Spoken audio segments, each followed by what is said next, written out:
You're busy, you've got a decent practice, but nobody wants to be decent. You want to be great, and you want to have a great practice. So how did the most productive, profitable dentist in the nation balance real life, work, and profits, and somehow make it all seem fun?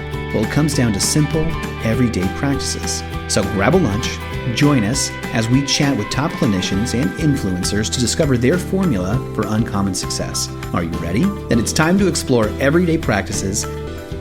Hi, listeners. This is Chad Johnson from Iowa, and we're talking today on everyday practices here in February 2020 to Matthew Standridge. Matthew, how you doing?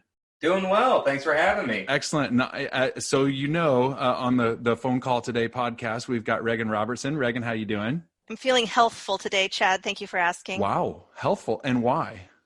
Because I'm looking at our Dear Dr. Matthew's Ketodontist website, and there's a bright green apple, and it just makes me feel really sprightly. So let's go straight into it. Matthew, you're from Kansas, and is it Yates Center? Is that right? Correct. Yeah. Okay. Fill everyone in where that is and why it's not a big deal. Why it's a big deal that it's not a big deal. Well, it's ever since graduation about 10 years ago, I've just been moving more and more rural to smaller and smaller towns. But I've been in Yates Center I took over this practice about 5 years ago. And it's in a very, very small, very rural town of 1,300 people. A lot of people pass more people on the way to work than there are in my whole entire town. But yeah, it's a pretty low income area.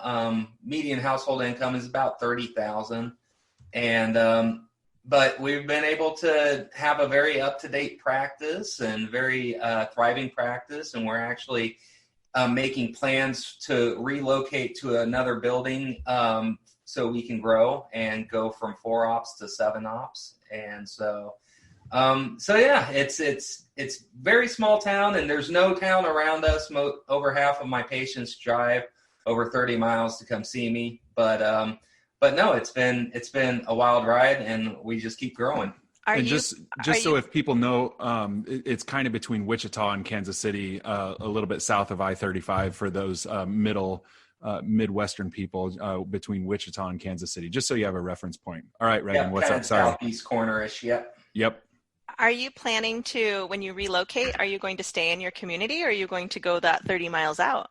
I'm moving about 20 yards. So, and so I'm located on the square, downtown square. So all the buildings here are historical. Yes.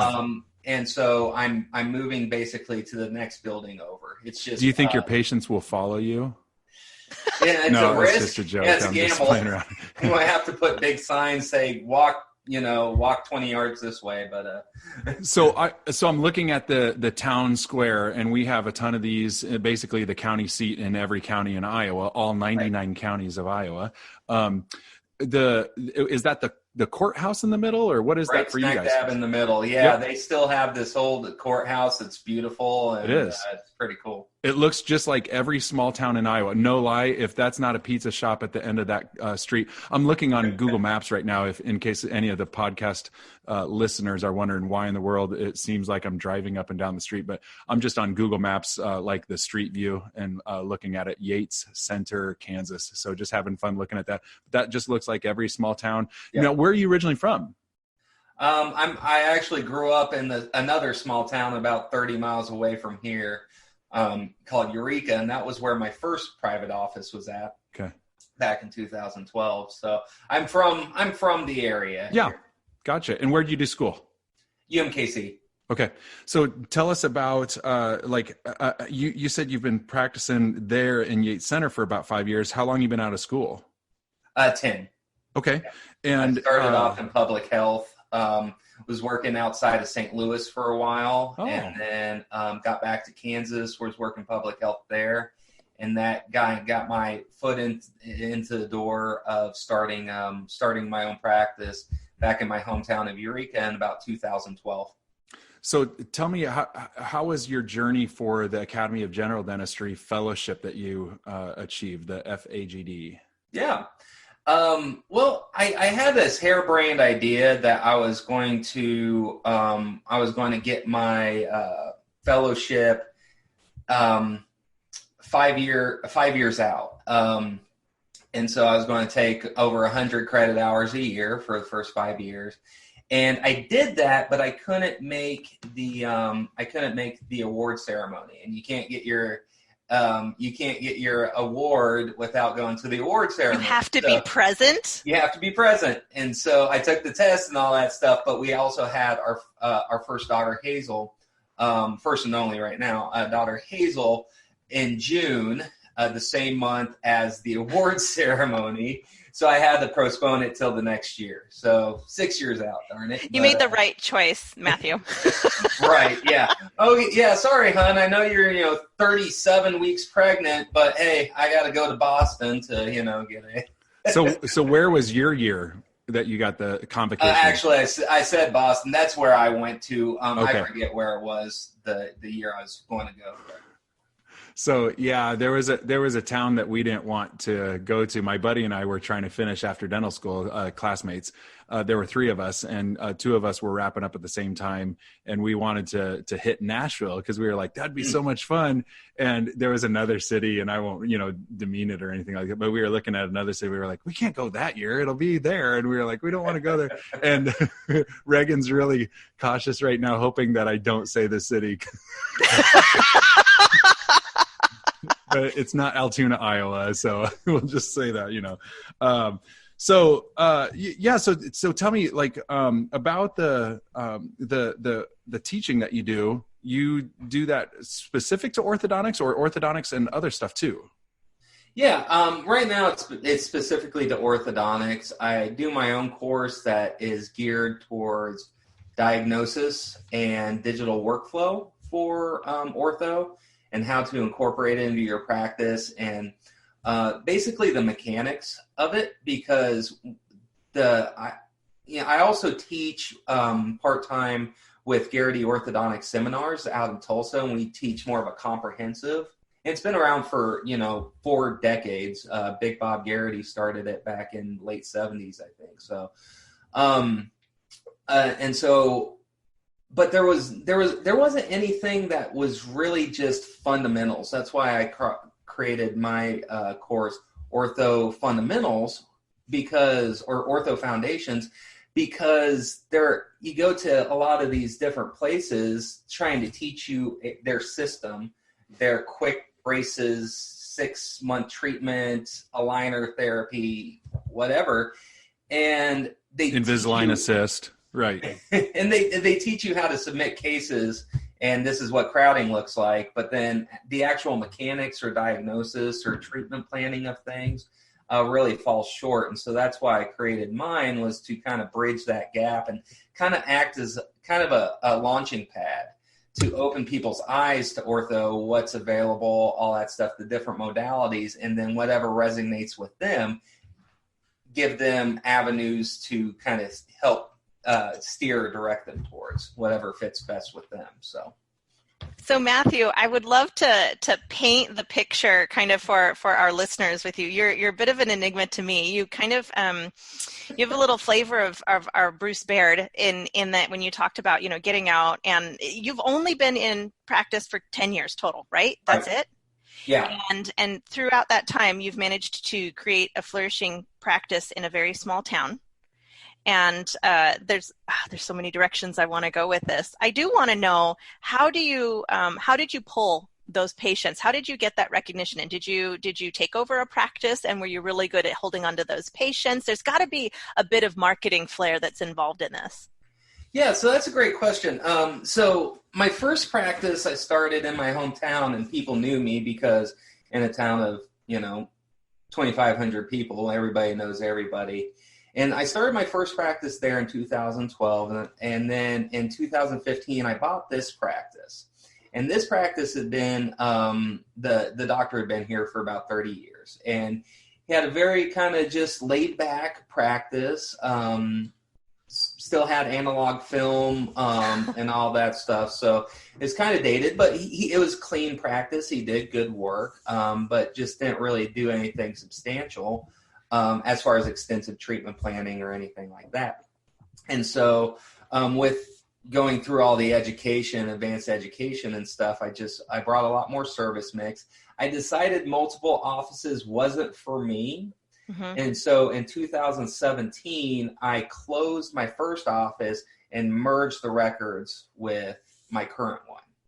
So kind of a merger and acquisition there. And then we remodeled this office to add an extra offertory. So we moved from 3 to 4 and brought all my digital technology with me, digital sensors. We upgraded to a limited field cone beam and stuff and digital Ceph.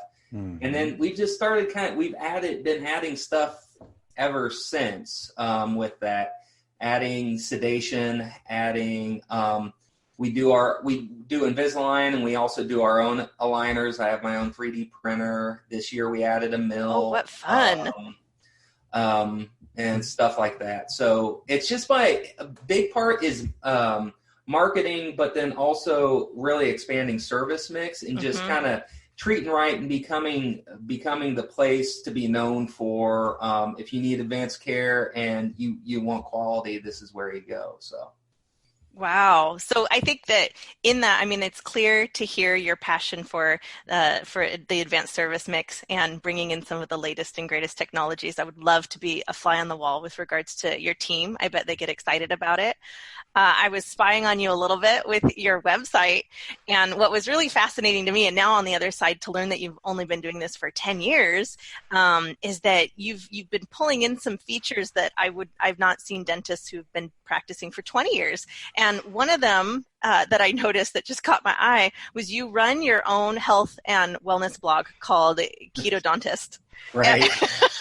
That really stood out to me. I mean, usually you see when you go to any practice and you go to learn about the doctor, because the About Us is like the second page that everybody looks at. They want to know your story, and you hear, here's my spouse, here's my kids, and I like to kayak, and that's it.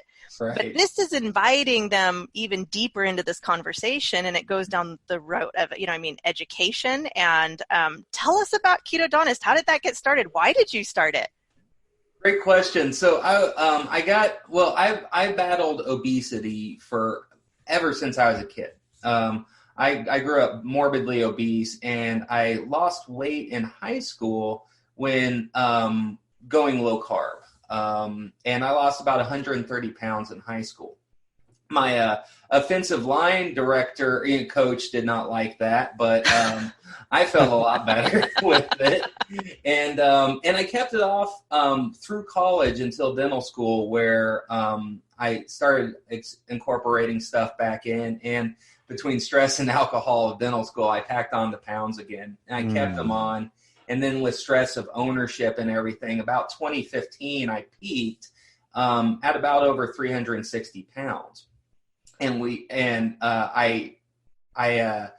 just celebrated my dad's 75th birthday. I just had a 1-month-old daughter, and we're at his birthday party. People are taking pictures, and I start seeing these pictures posted, and I just look so unhealthy. And I'm holding my 1-month-old daughter, and I'm like, things have got to change. Good for you. Yeah, that's awesome. And so that's what started it. My first coaching certification was through Primal Health Coach. It's kind of focused on the ancestral health model of kind of paleo model of things. And so that's what got me down the track. I myself do better, very low carb, keto.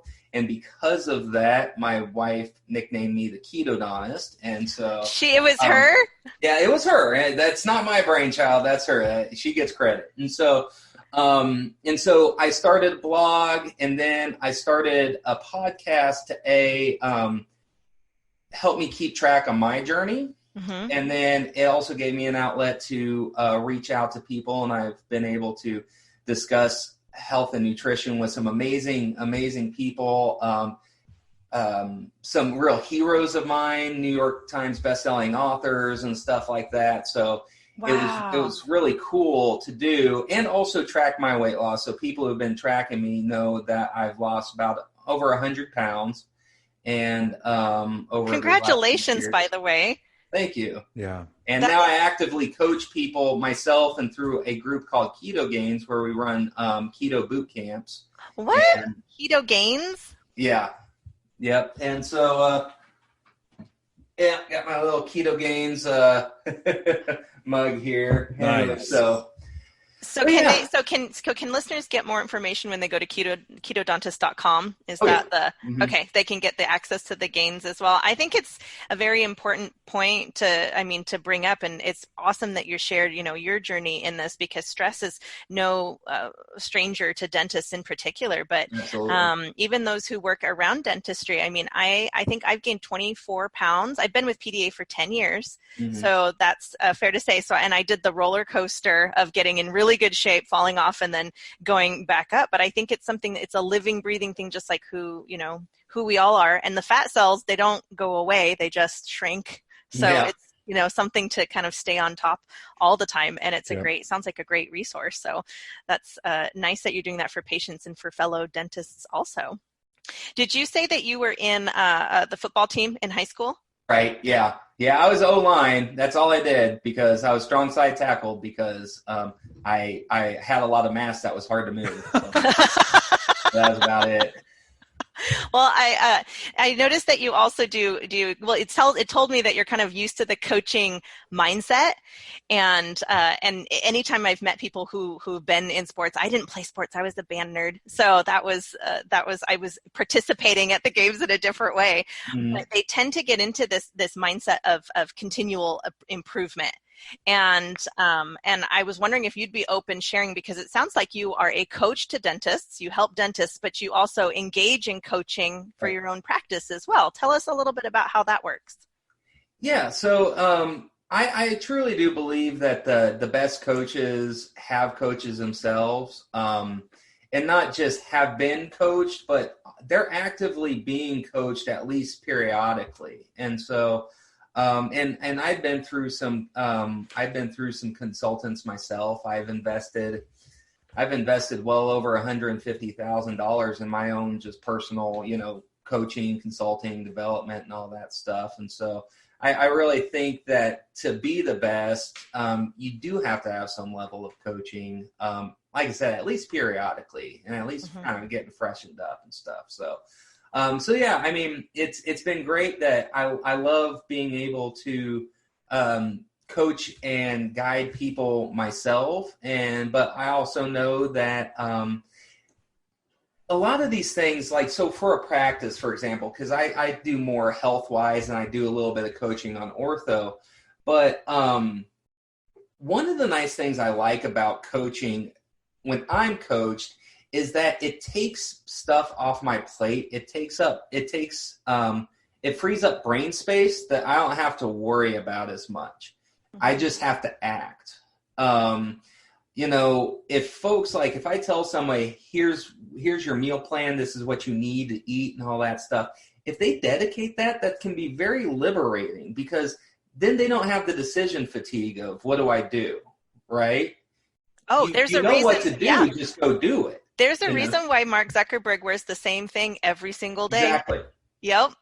100%. That's why I didn't see patients today. That's why I'm in a V-neck. But my dress attire are jeans, a polo, and this white lab coat, and that I wear the same thing every day.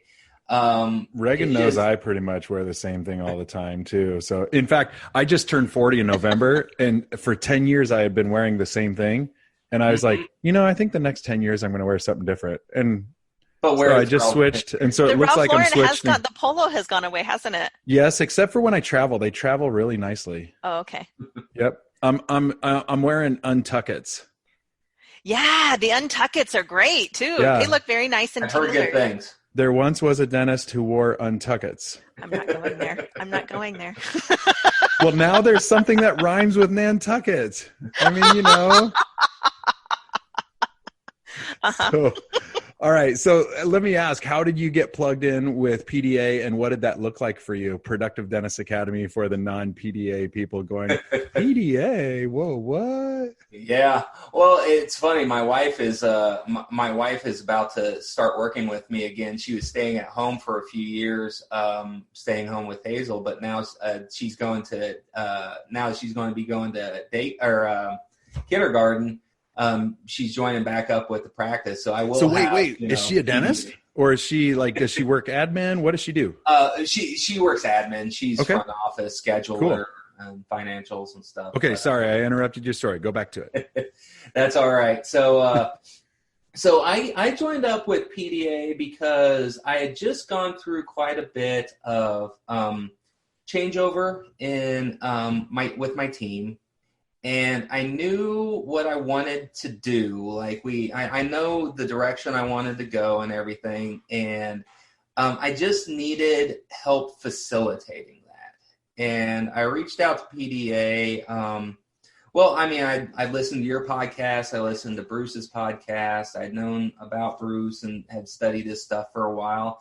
And it just, a lot of it clicked with me. And then I had some personal friends that had used PDA before and had good things to say. So that's what made me reach out. And on kind of the first initial discovery call, it was Patty Suey that answered the call. Okay. And fell in love with with her. We just really jived. But that's what led to signing up. So you've been working with Productive Dentist Academy with Patty for 5-ish months. You told me before we hit the record button. Tell me what's been pushing you the most. What's been almost like pushing your butt? Has she pushed your buttons yet? No, she does a good job at really kind of drawing out what you really want. That's one of the things I like about this is it's not cookie cutter. Because absolutely. Mm-hmm. One of the things that I said right away was I don't want to work more days. I work 3 clinical days a week, and I have a part-time associate who works Fridays, and it's very important to me for my health, for my stress, to be able to do stuff with like the podcasting and the teaching on the weekends and stuff. It was very important for me to stay at 3 clinical days myself. But at the same time, I wanted to grow. And I have a real problem with unmet potential. Like if I feel like I'm not meeting my potential, I get angsty inside. And so, and that could possibly be just a character flaw of myself. But like, why would you say that's a flaw? You get uncomfortable with it. Is that what you're saying? Like you feel this sense of urgency? Like right. Yeah. It can kind of put my hair on fire of sorts. But so because of that, that's kind of what led me to joining up with PDA and because I have new team members on board and everything, it was just a great time to start laying that foundation and getting everybody congruent with their verbiage, with the message, with the practice philosophy and vision of how we're going to do things. So, can we share how much you're up an hour in the last 4 or 5 months? Do you have the number for that? Well, Patty texted me. What is it? She texted me because I told her how excited I was to have our listeners hear you, and she says, and I quote, "He is very organized," which is really nice. If I zoom this camera down and you see my desk, that is not true. That's a whole separate subject about people's work styles and neat on the next tidy episode is not of necessarily. Hoarders. Yeah. Right. You're up $50 an hour in a very short amount of time.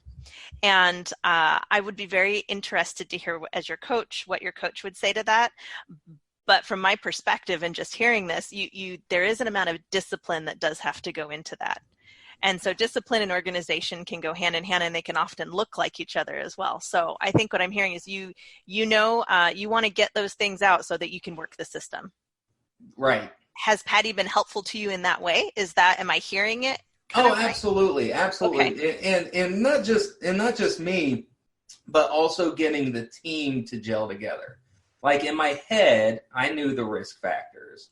I knew linking. I had been doing a version of that called FORM forever. Family, occupation, recreation, motivation. I've been doing that type of stuff in my head forever, but actually having the team congruent with that and understanding that and how to pre-frame people for that and how to follow up after, that I think has been the real shift. And then also with the production side of thing, with the production goal side of thing and how to actually schedule towards that has been big, because, you know, before it would be, the days would just be very roller coaster. And so scheduling to meet our goals, but also to a level of consistency to where we don't have such roller coaster swings. I think that's been what the real game changer has been for that. Have you been able to go to a workshop yet?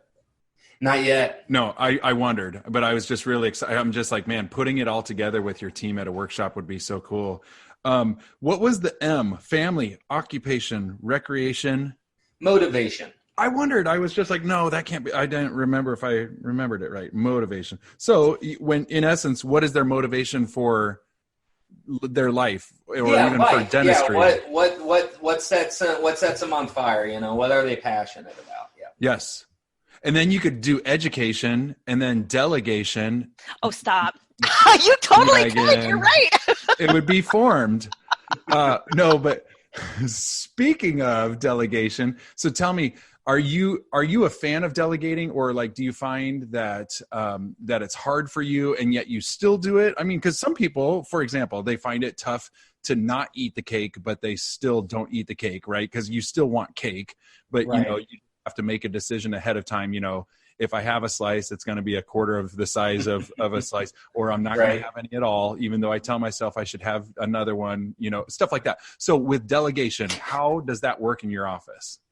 Delegate, I have gotten better about trying to delegate as much as I can. I used to be kind of a micromanager, or of course.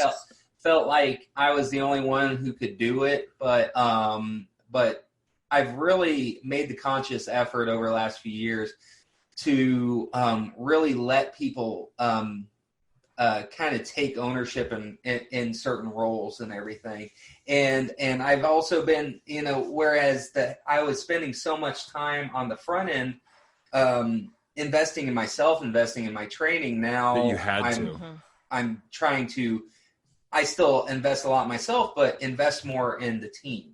And like on Wednesdays, for example, I'll let my assistants come in and I'll be here just kind of doing, getting caught up on admin work, treatment planning, stuff like that. I'll let them hop on the scanner, and I have some typodonts that they can scan and practice designing crowns and onlays. And I'm here to guide them if they need to. But other than that, like, you do your thing, mill out a few blocks, make mistakes, do whatever. Start getting your reps in, and they're getting paid during this whole time and all that stuff. And why would you pay them? Why in the world would you? Why in the world? I'm throwing you a softball lob. Hopefully, why in the world would you pay them to do that when it's not even making you money? Yeah, exactly. But the end goal is to for them to get comfortable with it and eventually get to the point that I don't have to do a single design. That's right. Or an onlay. So it is investing in the future for that. Oh my gosh. Matthew, I have heard, so I don't know if our listeners know this. PDA has a Grand Slam club. Do you know about that club, Matthew? Yeah, what is it, like 1,000 an hour? Yes, something? You consistently produce 1,000 an hour. You're exceptional with your team, and you're a steward in your community. And I have talked to all of our Grand Slammers. We have less than 50 of them, and I have heard this particular point come up. So I just want our listeners to really hear this with regards to the delegation and training your team, empowering them to do those pieces. Right. They've all said that. They say, do it through the team, do it through the team. It's great for them. And I mean, it doesn't, so Chad, it doesn't make you money, but it makes you wholly more efficient. In the long run, it does make you money. I was just joking to be the foil, because for sure it doesn't make you money when you're paying out someone 20 or 30 or 40, whatever bucks to do something that's like on a mannequin. But it's like, yeah, you're paying money, so that way you do save money. And I think about it this way, Matthew. I tell a lot of people throughout the year, let's say September comes around and Sucktember, and you're like, why don't I just design my own 3D this or that, or my own CEREC crown, because I'm not busy right now, so I'll do it, and I'm the best one at it, so I'll do it. Then December comes around and everyone wants their crown on December 31st. And so you're like, oh no, we have to do it right now. Well, then in December is not the time that you can train. The time you should have trained was when you weren't busy. Exactly. But when you're not busy is the very time that you go, well, I'm not busy, so I'll just do it myself. Yep. No, that's the very time that you should be training them. So that way, when December comes, you're ready to rock and roll and be in 3 places at once, because your assistants are doing what you want to do, but you also don't have time to do. So you can move on to do other stuff that only you can do. 100%. Yes. Absolutely. Hey, Matthew, tell us about your podcast with Ketodontist. Now, we also, we talked about that just for a moment to broach the subject, but kind of give the listeners, so we can, what I like to call cross-pollinating, for you to allow for them, to hear about your podcast. So tell us, how people could get connected, what it is. You're also, like, if you have any, what are Twitter and Instagram kind of handle stuff, fill us in, give us an elevator speech. Yeah, so you can find me at ketodontist.com. All of my Twitter, Instagram is at Ketodontist. My Facebook page dedicated to that is at Ketodontist. So pretty easy to find. And like I said, it started off as kind of to help track my journey and what I've learned and going through different coaching and certifications and stuff like that. And also gave me an outlet to reach out to people that I wanted to learn from and that I trusted, because there's a lot of shysters out there and there's a lot of misinformation. So I kind of wanted to cut through a lot of that. And so that's really what it was about. And you can find it on Apple or Apple Podcasts. They can find it on Stitcher, Google Play, all the standard podcasting services. Perfect. Cool. So another question along the same line for, making sure that that people know how to get to know you better, because hopefully by now, if they have half of a heart, they know that you have a full heart for your community and you're an awesome person. Tell us about the book that you wrote. Oh, shoot. You guys Did you not know that we knew about that? I did not know that you knew about that. That's funny. I take it. Now, here's the thing. I only have one book out. I've written 3. Only one is out. So I take it you're talking about the implant book. Is that That's correct? right. But now I'm intrigued about the other ones. So yes, let's go into the professional one. A Patient's Guide to Dental Implants. So the Patient's Guide to Dental Implants, that really just arose because I wanted a medium to, nobody around me was doing dental implants. And so I wanted to let it be known that that's a service that is now available in my hour radius drive. And I wanted to have a medium that people could learn more about. I have an ebook version that they can download, a PDF version they can download and stuff. And so, and I like it because it could, if anybody wanted to use this for their practice, they could, because I'm not selling what we do in our office. I give my own little personal commentary, but I just wanted it to be based in pros and cons. And it's user friendly, so that way it makes you be the standout person who owns the market in your area on that. I think it's genius. I've heard that before, but like you actually did it. Well, that's the thing. It's about that, the principles of persuasion or influence. They talk about authority, and one of the greatest ways of building authority is writing a book. But I didn't want it to be a grandstanding of how awesome I am. I wanted it to be like, this is the real world stuff of implants that you need to know as a consumer. And so that way the consumer can then be the hero in their story. Yeah, be the hero in their own journey. Exactly. Ding, ding, ding, ding, ding, ding, ding. Yep. There's the marketing gold. It took us a little bit to pull that out. He said he marketed, if you remember in the beginning, and I was like, there's a lot to that word there. That's a really, really, really good gem.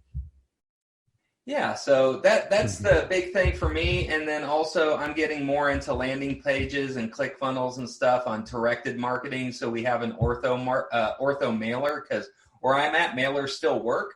And so I have an ortho mailer. Mailers still work with me. Yeah.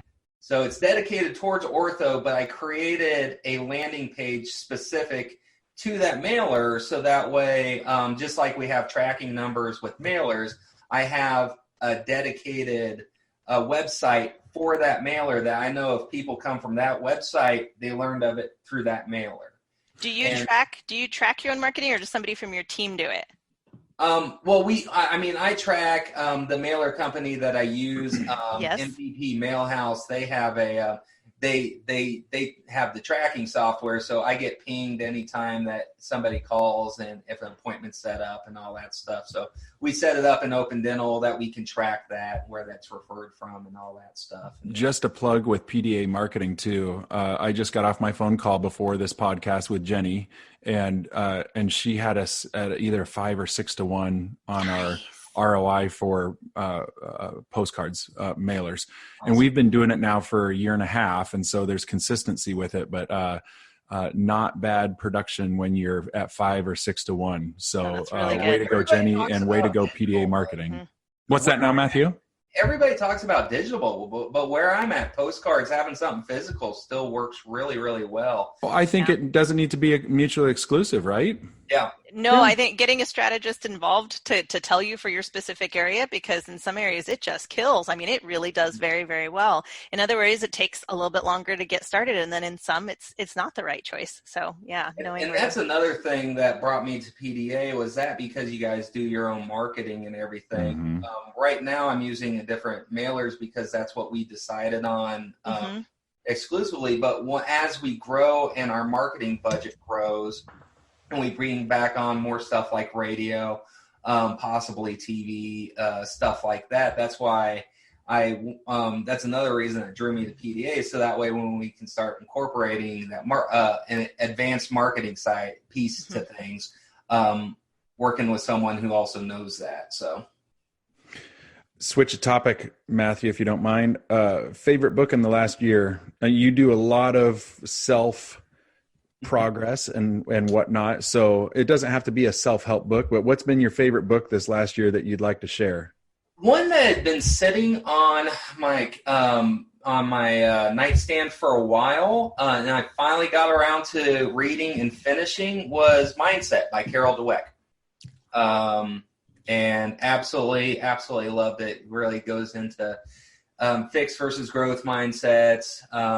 It's a little bit more than scarcity versus abundant mindset, but and it really opened my eyes to a lot of ways that growing up, how I was conditioned into a fixed mindset and how many things limited me back. But once I kind of learned about that and learned why, I could then start unpacking that and working towards having more of a growth mindset. And so cool.